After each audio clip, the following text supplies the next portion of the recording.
Hi friends, ഞാനിപ്പോൾ നിൽക്കുന്നത് കോട്ടയം തിരുവഞ്ചൂരാണ്. ഇത് വളരെ സ്പെഷ്യലായ ഒരു വീഡിയോ ആണ് കേട്ടോ. ഇത് പാം പെറ്റൽ ഇക്കോവെയർ എന്ന് പറയുന്ന ഒരു സംരംഭമാണ്. ഇവിടെ നമ്മുടെ കമുങ്ങിൻ്റെ പാള കൊണ്ട് ഒരുപാട് പ്രോഡക്ട്സ് ഉണ്ടാക്കുന്ന ഒരു സംരംഭമാണിത്. ഇത് നടത്തുന്നത് ആതിര എന്ന് പറയുന്ന ഒരു വനിതാ സംരംഭകയാണ്. ഇവിടെ ഒരുപാട് പ്ലേറ്റുകളെ അങ്ങനെ ഞാനിത് ഡീറ്റെയിൽ ആയിട്ട് നമുക്ക് വീഡിയോ തന്നെ കാണാം. അപ്പം നമുക്ക് നേരെ വീഡിയോയിലേക്ക് പോകാം. ഇതാണ് ഞാനിപ്പോൾ പറഞ്ഞ ഈ പാമ്പറ്റിൽ നടത്തുന്ന ആതിര കേട്ടോ. ആതിര ഗോകുൽ. ആതിര ഇതിനെക്കുറിച്ചുള്ള എല്ലാ ഡീറ്റെയിലും പറയും. അതോടൊപ്പം തന്നെ ആതിര ഒരു എഞ്ചിനീയറും കൂടിയാണ്. അപ്പോൾ എല്ലാ കാര്യങ്ങളും ആതിര തന്നെ ഒന്ന് വിശദീകരിക്കും അതിൻ്റെ. ഞാൻ ബിടെക് ആണ് പഠിച്ചത്. ബിടെക് ഇലക്ട്രോണിക്സ് ആൻഡ് ഇൻസ്ട്രുമെൻറ്റേഷൻ ആയിരുന്നു. ഗ്രാജുവേഷന് ശേഷം ഒരു 10 വർഷത്തോളം വിവിധ സ്ഥാപനങ്ങളിൽ ജോലി ചെയ്തിട്ടുണ്ട്. അതിനുശേഷം ഒരു കൊറോണ ആണെന്ന് തോന്നുന്നു ഒരു ചേഞ്ച് ഉണ്ടാക്കിയത്. ലോക്ക്ഡൗണിന് ശേഷമാണ് നമ്മൾ സ്വന്തമായിട്ടൊരു സംരംഭം എന്നൊരു ഇതിലേക്ക് കിടക്കുന്നത്. അങ്ങനെ ഉണ്ടായ ഒരു ആശയത്തിൻ്റെ പുറത്തുണ്ടായിരിക്കുന്ന സ്ഥാപനമാണ് പാമ്പറ്റൽസ് എക്കോവെയർ. നമ്മൾ കവുങ്ങിൻ്റെ പാള കൊണ്ട് പ്ലേറ്റുകൾ ഉണ്ടാക്കുകയാണ് ചെയ്യുന്നത്. അത് പല സൈസിലും ഷേപ്പിലുമാണ് വരുന്നത്. നമ്മളിപ്പോൾ ഒരു 12 ടൈപ്പോളം ചെയ്യുന്നുണ്ട്. അതിൻ്റെ വലുപ്പത്തിലും സൈസിലും ഷേപ്പിലുമാണ് വ്യത്യാസമുള്ളത്. പിന്നെ നമ്മൾ സോപ്പ് ബോക്സും ചെയ്യുന്നുണ്ട്. അപ്പോൾ ഇതിൻ്റെ പ്രൊഡക്ഷനൊക്കെ നമ്മളിവിടെ കാണുന്ന പോലെ തന്നെയാണ്. നമ്മൾ പാള എടുക്കുന്നത് മംഗലാപുരം കർണാടക സൈഡിൽ നിന്നൊക്കെയാണ് എടുക്കുന്നത്. തുംകൂര്, ഷിമോഗ, അവിടെ നിന്നാണ് നമുക്ക് റോ മെറ്റീരിയൽ വരുന്നത്. ഈ റോ മെറ്റീരിയൽ നമ്മൾ കളക്ട് ചെയ്ത് അത് ഡ്രൈ ആയിട്ടാണ് വരിക. ഈ ഡ്രൈ ആയിട്ട് വരുന്ന പാള നമ്മളിവിടെ സ്റ്റോക്ക് ചെയ്ത് വെക്കാം. നമുക്ക് അതിനൊരു ഗോഡൗൺ ഉണ്ട്. ആ ഗോഡൗണിലാണ് സ്റ്റോക്ക് ചെയ്ത് വെക്കുക.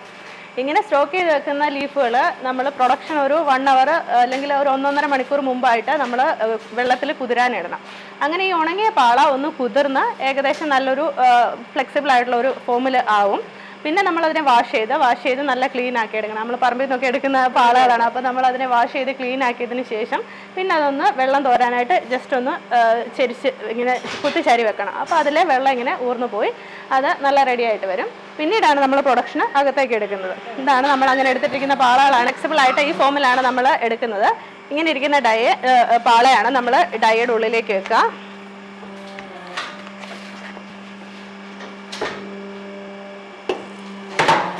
ഇത് നമ്മുടെ 15-ൻ്റെ ഡൈ ആണ് വരുന്നത്. 15 റൗണ്ട് ഷേപ്പിലുള്ളതാണ്.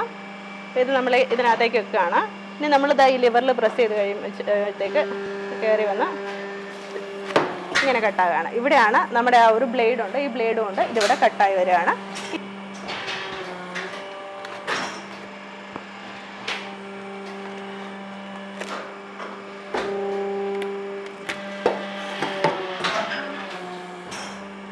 നമ്മുടെ ബ്ലേഡിൻ്റെ മൂർച്ചയൊക്കെ ഇത്തിരി കുറഞ്ഞുകൊണ്ടാട്ടോ ഇത് ഫുള്ള് കട്ടായി വരാത്ത. ഇല്ലെങ്കിൽ ഇത് ഫുള്ള് കട്ടായി വരേണ്ടതാണ്. പിന്നെ കത്രിയൊന്നും യൂസ് ചെയ്യേണ്ട കാര്യം ഉണ്ടാവില്ല.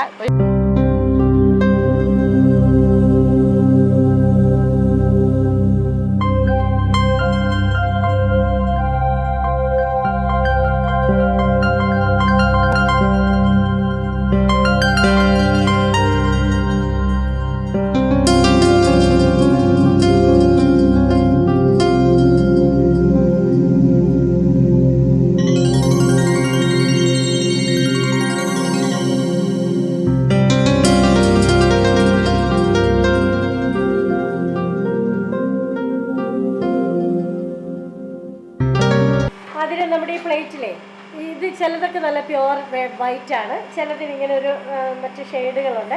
അപ്പൊ നിങ്ങൾ പ്രത്യേകിച്ച് നമ്മളൊന്നും ചെയ്യുന്നില്ല. നമ്മൾ പാളയുടെ ഷെയ്ഡ് എന്താണോ, നമുക്കിപ്പോൾ കവുങ്ങിന്റെ പാള എല്ലാവരും കണ്ടിട്ടുണ്ട്. ആ പാളയുടെ ഷെയ്ഡ് എന്താണോ അതാണ് നമുക്ക് ഇതിന് കിട്ടുക. ഇപ്പം ഈ പാള എന്നൊക്കെ പറയുമ്പോഴത്തേക്ക് ഇതുപോലെ ഇതായതുകൊണ്ടല്ലേ ഈ പാളയിൽ ചെറിയ ചെറിയ വരകളൊക്കെ വരുന്നുണ്ട്. ഇങ്ങനത്തെ ഷെയ്ഡ് വരുമ്പോഴാണ് ഇത് വരുന്നത്. ഇപ്പം പ്ലെയിൻ ആയിട്ടുള്ള ഇതിപ്പോ എന്റെ കയ്യിലിരിക്കുന്നതല്ലേ, ഇത് നല്ല പ്ലെയിൻ ആയിട്ട് അങ്ങനെ ഷെയ്ഡൊന്നും വരാത്ത ഒരു പാളയാണ്. അപ്പൊ ഇത് വെച്ച് നമ്മൾ ഉണ്ടാക്കി കഴിയുമ്പോഴത്തേക്ക് നമുക്ക് പ്യുവർ വൈറ്റ് ആയിട്ടുള്ള സാധനം കിട്ടും. നമ്മൾ ഇതിനകത്ത് യാതൊരുവിധ കെമിക്കൽസും ഒന്നും ആഡ് ചെയ്യുന്നില്ല. 100% ബയോഡിഗ്രേഡബിൾ ആണ്, നാച്ചുറൽ ആയിട്ടുള്ള സാധനമാണ്. യാതൊരുവിധ കെമിക്കൽസും നമ്മൾ ആഡ് ചെയ്യുന്നില്ല, യാതൊരു പ്രോസസ്സിംഗ് നടത്തുന്നില്ല. ഇല്ല ഒരു പ്ലാസ്റ്റിക് യാതൊരുവിധ കോട്ടിങ് ഇതിനകത്ത് വരുന്നില്ല. ഇതിൽ ആ ഒരു ഗ്ലേസിങ് ഈ പാളയിൽ നമുക്കറിയാം. ഇപ്പൊ ഇതിന്റെ ഈ പാളയിൽ നമ്മളിങ്ങനെ ഈ ഒരു ഇതുകൊണ്ടാണ് നമുക്ക് ഇതിനൊരു ഗ്ലേസിങ് കിട്ടുന്നത്. ഇല്ല അങ്ങനെയൊന്നും വരുന്നില്ല. നമ്മുടെ പ്ലേറ്റുകൾ ഏതൊക്കെയാണെന്നൊന്ന് പ്രേക്ഷകർ ഏതൊക്കെ സൈസ് ഉണ്ടെന്നൊന്ന് നമുക്ക് മൊത്തത്തിൽ ഒരു 10-12 ടൈപ്പാണ് വരുന്നത്. അതിൽ ഒരു 4 ടൈപ്പാണ് ഈ എടുത്തിരിക്കുന്നത്. ഇതാണ് നമുക്ക് ഇവിടെ വരുന്ന ഏറ്റവും വലിയ സൈസ് പ്ലേറ്റ് വരുന്നത്. ഇത് 12 ഇഞ്ചാണ് വരുന്നത്.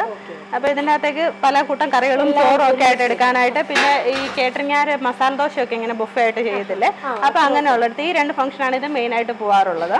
പിന്നെ ഇതാണ് വരുന്നത് 10 റൗണ്ട് ആണ് നോർമൽ പ്ലേറ്റ്. ഏറ്റവും കൂടുതൽ നമുക്ക് സെയിൽ വരുന്നത് ഇതിനാണ്, 10 റൗണ്ടിനാണ് വരുന്നത്. അപ്പൊ കൂടുതൽ ഫുഡ് എടുക്കുക, അമ്പലങ്ങളിലൊക്കെ സദ്യ ചെറിയ അന്നദാനമൊക്കെ വരത്തില്ലേ, അതിനായിട്ട് പോകുന്നുണ്ട്, കേറ്ററിംഗുകാരെ എടുക്കുന്നുണ്ട്. പിന്നെ തട്ടമായിട്ടൊക്കെ ഇങ്ങനെ പോകാനായിട്ട് അമ്പലങ്ങളിനകത്തേക്ക് താലം പോകുന്നു, അങ്ങനെ ഏറ്റവും പല ഫംഗ്ഷനായിട്ട് ഈ സാധനം പോകുന്നുണ്ട്. പിന്നെ ഇത് അതിൻ്റെ ചെറുതാണ് വരുന്നത്, 8 ഇഞ്ചാണ്. ഇത് സ്നാക്സ് ആ ഒരു ലെവലിലേക്ക് വരുള്ളൂ. റിസോർട്ടുകളിലേക്ക് കൂടുതലും പോകുന്നത് ഈ ടൈപ്പാണ്. ഇത് പിന്നെ ഏറ്റവും ചെറിയ ഫിഷ് ഫ്രൈ ഒക്കെ വെക്കും. അത് തന്നെ. ഇത് പിന്നെ ഏറ്റവും ചെറുതാണ് വരുന്നത്, 6 ഇഞ്ചിൻ്റെത്. ഈ ബജിയൊക്കെ പോലെ അങ്ങനത്തെ ചെറിയ സാധനങ്ങളൊക്കെ എടുക്കാനായിട്ട്. ഇത് 4 ഡിഫറെൻറ്റ് ടൈപ്സ് ആണ് വരുന്നത്. അതിലേക്ക് ഇവിടെ എത്രയാണ് സ്റ്റാഫ് ഉള്ളത്? ഞങ്ങൾ 3 പേരാണ് ഇവിടെ ഉള്ളത്. ഞാനുണ്ട്, 2 ചേച്ചിമാരും ഉണ്ട്. ഞങ്ങൾ 3 പേരും കൂടാണ് ഇവിടുത്തെ കാര്യങ്ങളെല്ലാം. ഇപ്പം നമ്മൾ അവിടെ ചെയ്തത് നമ്മൾ റൗണ്ട് 2 പ്ലേറ്റുകളായിരുന്നു ഇപ്പോൾ അവിടെ എടുത്തുകൊണ്ടിരുന്നത്. ഇത് ഷേപ്പ് വരുന്നത്, ഇത് സോപ്പ് ബോക്സുകളാണ്. സോപ്പ് ബോക്സ് നമുക്ക് 2 ടൈപ്പാണ് വരുന്നത്. ഇതൊരു ഓവൽ ഷേപ്പിൽ വരുന്നത്, നമ്മൾ സോപ്പ് കാണാറില്ല, റൗണ്ട് ഷേപ്പ് ഓവൽ ഷേപ്പ് ഒക്കെ വരാറുണ്ട്. അപ്പോൾ ഇതൊരു ഓവൽ ഷേപ്പിൽ വരുന്ന സോപ്പ് ബോക്സ് ആണ്. സോപ്പ് വെച്ചിട്ട് ഇങ്ങനെ മടക്കി നമ്മൾ ഓർഗാനിക് സോപ്പ് മാനുഫാക്ചേഴ്സ് ആണ് കൂടുതലും നമ്മുടെ കയ്യിൽ നിന്ന് എടുക്കാറുള്ളത്. പിന്നെ ഇതൊരു റൗണ്ട് ഷേപ്പ് ആണ് വരുന്നത്, റൗണ്ട് ഷേപ്പ്. ഇങ്ങനെ 2 സോപ്പ് ബോക്സ് ആണ് ചെയ്യാറുള്ളത്. ഇതാണ് ബാക്കി നമ്മുടെ കുറച്ച് പ്ലേറ്റുകൾ. ഇത് 8 ഇഞ്ചാണ്, 8 ഇഞ്ചിന്റെ സ്ക്വയർ ഷേപ്പ് ആണ് ഈ കാണുന്നത്. നമ്മൾ അവിടെ കണ്ടത് 8 ഇഞ്ചിന്റെ റൗണ്ട് ആയിരുന്നു, ഇത് 8 ഇഞ്ചിന്റെ സ്ക്വയർ ഷേപ്പ് ആണ് വരുന്നത്. പ്ലേറ്റിന്റെ ഏകദേശം ആ ഒരു ഷേപ്പിലൊക്കെ തന്നെ വരുന്നത്. പിന്നെ ഇത് 10 ഇഞ്ചാണ്. 10 ഇഞ്ചിന്റെ സ്ക്വയർ 2 ടൈപ്പ് വരുന്നുണ്ട്. ഒന്ന് ഇതാണ്, ഇത് രണ്ടും 10 ഇഞ്ചിൻ്റെയാണ്. ഇത് ഇത്തിരി കുഴിവൊക്കെ ആയിട്ടുള്ളത് വരുന്നു. പിന്നെ ഇത് അത്രയും കുഴിവ് വരാതെ, ഇത് ശരിക്കും എക്സ്പോർട്ട് പോകുന്ന ടൈപ്പാണ്. ഇതിന് ഷാലോ ടൈപ്പ് എന്നാണ് പറയുക. ഈ 2 ടൈപ്പാണ് കൂടുതലും എക്സ്പോർട്ടിങ്ങിനൊക്കെ പുറത്തേക്ക് പോകാനായിട്ട് എടുക്കുന്ന ഈ ടൈപ്പാണ്. പിന്നെ ഇതിനെ സ്റ്റാൻഡേർഡ് ടൈപ്പ് എന്ന് പറയും. ഇത് ഇത്തിരി കുഴിവൊക്കെ ആയിട്ട് നമ്മൾ നാട്ടിലെ സാധാരണ ഇപ്പോൾ നേരത്തെ പറഞ്ഞ ഈ ഫംഗ്ഷൻസ് എല്ലാം തന്നെ ഇതും പോകുന്നതാണ്. പിന്നെ വരുന്ന 2 ടൈപ്പ്, ഇത് ബൗളായിട്ട് നമുക്ക് ഡെസേർട്ട് എടുക്കാനായിട്ട് പോകുന്നുണ്ട്. പിന്നെ ഈ കഞ്ഞി, ചെറിയ കഞ്ഞിയായിട്ട് പള്ളിയിലോട്ടൊക്കെ അതിനൊക്കെ ഇത് പോകുന്നുണ്ട്. പിന്നെ ഇത് വരുന്നത് ഏറ്റവും ചെറിയ പ്ലേറ്റ് നമ്മുടെ വരുന്ന ഇതാണ്, 5 ഇഞ്ചിൻ്റെ റൗണ്ട് ബോളാണ്. ഇതും ഡെസേർട്ടിനൊക്കെ ആയിട്ട് തന്നെയാണ് പോകാറുള്ളത്. അപ്പം നമ്മൾ ഇവിടുത്തെ സെയിലിനെ കുറിച്ച് ഇത് ഓർഡർ അനുസരിച്ച് മാത്രമാണോ അതോ ഇത് നമ്മൾ ബൾക്കായിട്ട് നമുക്ക് അത്ര അങ്ങ് അടിച്ചു വെച്ച് കഴിഞ്ഞാൽ ഇത് ഇരുന്ന് ചീത്തയാവുന്ന സാധനമാണ്. കാരണം ഇത് ഈർപ്പം തട്ടിക്കഴിഞ്ഞാൽ പൂപ്പൽ കയറും, ഡാമേജ് വരാൻ സാധിക്കും. അപ്പം നമ്മൾ ബൾക്ക് ക്വാണ്ടിറ്റിയിൽ ഒരു 10-2000 എണ്ണമൊക്കെ സ്റ്റോക്ക് ആയി കഴിഞ്ഞാൽ ഞങ്ങൾ പിന്നെ അത് ഓർഡർ അനുസരിച്ചേ ചെയ്യുള്ളൂ. ശരിക്കും 2000 എണ്ണമൊക്കെ സ്റ്റോക്ക്, കാരണം പെട്ടെന്നൊരു ഓർഡർ വന്നാൽ കൊടുക്കേണ്ടത് കൊണ്ട് ആ 2000-3000 ഒക്കെ അല്ലെ, ഒരു മാക്സിമം ഒരു 5000 വരെയൊക്കെ അടിച്ച് സ്റ്റോക്ക് ചെയ്ത് വെക്കും. അതിൽ കൂടുതൽ സ്റ്റോക്ക് ചെയ്യില്ല. അപ്പോൾ ഓർഡർ അനുസരിച്ചിട്ടാണ് കൊടുക്കാറുള്ളത്. പിന്നെ വേറെ നമ്മൾ കൂടുതലും സ്കെയിൽ എനിക്കിപ്പോൾ വരുന്നത് കേരളത്തിൽ തന്നെയാണ് വരുന്നത്. പിന്നെ ഔട്ട്സൈഡ് കേരള എന്ന് പറഞ്ഞാൽ ഈ കർണാടക, തമിഴ്നാട്ടിലേക്ക് നമുക്ക് റേറ്റ് അവരുമായിട്ട്, കാരണം അവിടെ റോ മെറ്റീരിയൽ അവൈലബിൾ ആയതുകൊണ്ട് അങ്ങോട്ടേക്ക് പറ്റാറില്ല. പിന്നെ നോർത്തേൺ സ്റ്റേറ്റ്സിലേക്കൊക്കെ 2 തവണയൊക്കെ പോയിട്ടുണ്ട്. പിന്നെ എക്സ്പോർട്ട് ബൾക്കായിട്ടൊന്നും പോയിട്ടില്ല. ഒരു 2 തവണ ചെറിയ ക്വാണ്ടിറ്റി വീതം, ഒരു 10-2000 വീതം വേറെ കുറേ ഐറ്റങ്ങളുടെ കൂടെ നമ്മുടെ ഐറ്റം കൂടെ ചേർത്ത് പോയിട്ടുണ്ട്. ഇത് തന്നെയായിട്ട് നമുക്ക് എക്സ്പോർട്ട് ചെയ്ത് വരാം. നമ്മൾ ഓർഡർ ഇങ്ങനെ ഓൺലൈനാണോ അതോ ബൈ ഫോണാണോ? എല്ലാം ഉണ്ട് നമുക്ക്. അങ്ങനെ ഓൺലൈന് ആമസോണിലൊക്കെ ഉണ്ട്. അല്ലാതെ നമുക്ക് ചെയ്യണമെങ്കിൽ ഇല്ലെങ്കിൽ ബൈ ഫോൺ നമ്പർ ഓക്കെ, അതിൽ കോൺടാക്ട് ചെയ്താൽ മതി. നമ്മൾ എല്ലാ ദിവസവും ഇവിടെ അവൈലബിൾ ആണ്. രാവിലെ 9 തൊട്ട് 5 മണി വരെയാണ് യൂണിറ്റിൻ്റെ ലൊക്കേഷൻ വരുന്നത് തിരുവഞ്ചൂരാണ്. പാമ്പറ്റിൽ എക്കോവെയറിൻ്റെ ഇപ്പോൾ ഇവിടെ ഉള്ള ഒരു പ്രോഡക്റ്റ് എല്ലാം കൂടെ ചേർത്തിട്ടുള്ളൊരു പാക്കിംഗ് ആണ് ഈ കാണുന്നത്. ശരിക്കും പറഞ്ഞാൽ ഇത് വളരെ ഭയങ്കര നാച്ചുറലാണ്. ഒന്നും ചേർത്തിട്ടില്ല. നേരെ നമ്മളിത് ഇത്രയും നേരം ഇത് കണ്ടതാണല്ലോ. അപ്പോൾ നല്ല ഭംഗിയുള്ള പ്ലേറ്റുകളാണ്. അപ്പം ഇങ്ങനെ ഉള്ള കാര്യങ്ങളൊക്കെ ഇപ്പോൾ എല്ലായിടത്തും തന്നെ ഉപയോഗിക്കുന്നുണ്ട്. അപ്പം നിങ്ങൾക്കും ഇത് വേണമെങ്കിൽ കോട്ടയം ജില്ലയിലുള്ളവർക്കും അല്ലാത്ത പുറത്തുള്ളവർക്കും ഒക്കെ ഞാൻ ഇവരുടെ ഫോൺ നമ്പർ താഴെ കൊടുത്തേക്കാം കേട്ടോ. അപ്പം നിങ്ങൾക്ക് എന്താണ് ഇത് ഉപകാരപ്രദമാകും. കാരണം ഇത് വളരെ എക്കോ ഫ്രണ്ട്ലി ആണ്. ഞാൻ പ്രത്യേകിച്ച് ഇതിനെക്കുറിച്ച് പറയണ്ടല്ലോ, എല്ലാവർക്കും അറിയാം.